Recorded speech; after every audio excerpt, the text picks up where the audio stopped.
ఈరోజు పార్లమెంటులో జమిలీ ఎన్నికల సంబంధించి బిల్లు రాబోతుంది. ఇది సరైందా కాదా అని దేశమంతా చర్చిస్తుంది. అసలు ఎందుకు ఈ బిల్లు పెట్టాల్సిన అవసరం ఇప్పుడు వచ్చింది? ఒకటి, దేశానికి తక్షణమే జమిలీ ఎన్నికల అవసరమే ఉందా? దేశంలో అనేక సమస్యలు ఉండగా ఈ సమస్యను ముందుకు తెచ్చి మోడీ గత 10 సంవత్సరాల పాలనని ప్రజలు గుర్తుపట్టకుండా, గుర్తు చేయకుండా దాన్ని విస్మరించడానికి ఒక ప్రత్యేకమైన ప్రయత్నమే ఈ జమిలీ ఎన్నికలు. అనేక సమస్యలు ఉన్నాయి. ఆయన అధికారానికి వచ్చేటప్పుడు లక్షలాది ఉద్యోగాలు కల్పిస్తా యువకులకి అని చెప్పాడు. అసలు దాని గురించి ఏమి చర్చించటం లేదు.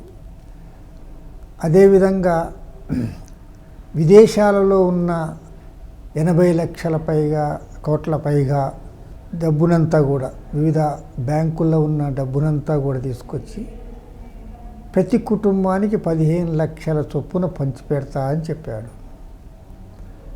అంటే ఈ విధంగా అనేక రకాల వాగ్దానాలు చేసిండు.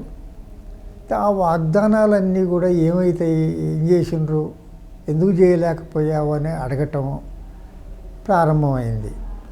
దీన్ని ఓవర్కమ్ చేయటానికే ఇంతకాలం గుడులని, పూజలని, మందిరాలని, 370 ఆర్టికల్ అని, అసలు ప్రజలకి సంబంధించని విషయాలు, ప్రజల మధ్య వైషమ్యాలను పెంచే విషయాలని తీసుకురావటం అనేది జరిగింది.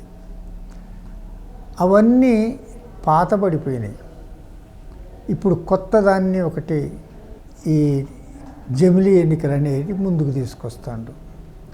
నిజమే, దేశానికి జమిలీ ఎన్నికలు అవసరం అనుకుంటే మనందరం కూడా దాన్ని సమర్థించవచ్చు. కానీ ఏం అవసరం? అది ప్రాక్టికల్గా ఉండేదైనా, అది ప్రాక్టీస్లో నిలబడుద్దా అని పరిశీలిస్తే మన దేశంలో అనేక ఎన్నికల్ని కనుక జాగ్రత్తగా పరిశీలిస్తే పార్లమెంటు ఎన్నికలు వచ్చిన సమయాననే అసెంబ్లీ ఎన్నికలు రావు.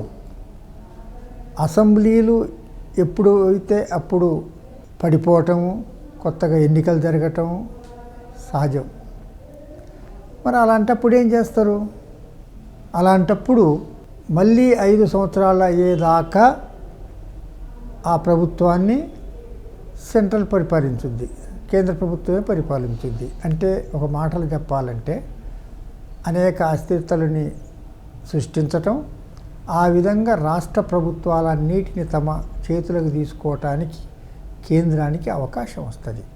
క్రమంగా దీన్ని ఒక నియంతృత్వ పాలనలాగా, ఒక ప్రెసిడెంట్ పాలనలాగా తీసుకొచ్చి భారతదేశంలో ఇంతవరకు చక్కగా నడుస్తున్న పార్లమెంటరీ డెమోక్రసీని ఆభాసుపాలు చేయటానికి, అంతం చేయటానికి ఒక కుట్ర జరుగుతుంది. ఇది జమిలీ ఎన్నికల యొక్క అసలు లక్ష్యం. కాబట్టి దీని సిద్ధాంతమే ఆర్ఎస్ఎస్ సిద్ధాంతం, బీజేపీ సిద్ధాంతం, మోడీ సిద్ధాంతం ఒకటే. ప్రజలని మతాల వారీగా విడదీసి ప్రజల మధ్యలో ఐక్యత రాకుండా, ప్రజల సమస్యలు ఫోర్ఫ్రంట్కు రాకుండా చేయటమే వీళ్ళ యొక్క ఉద్దేశం. కాబట్టి ఈ జమిలీ ఎన్నికలు అనేవి ప్రాక్టికల్గా నిలబడగలిగేవి కాదు, అవి ప్రజలకి ఉపయోగపడేవి కావు. కాబట్టి దీన్ని మనం ఖండించాల్సిందే తప్ప దీన్ని ఆహ్వానించాల్సింది ఏమీ లేదు.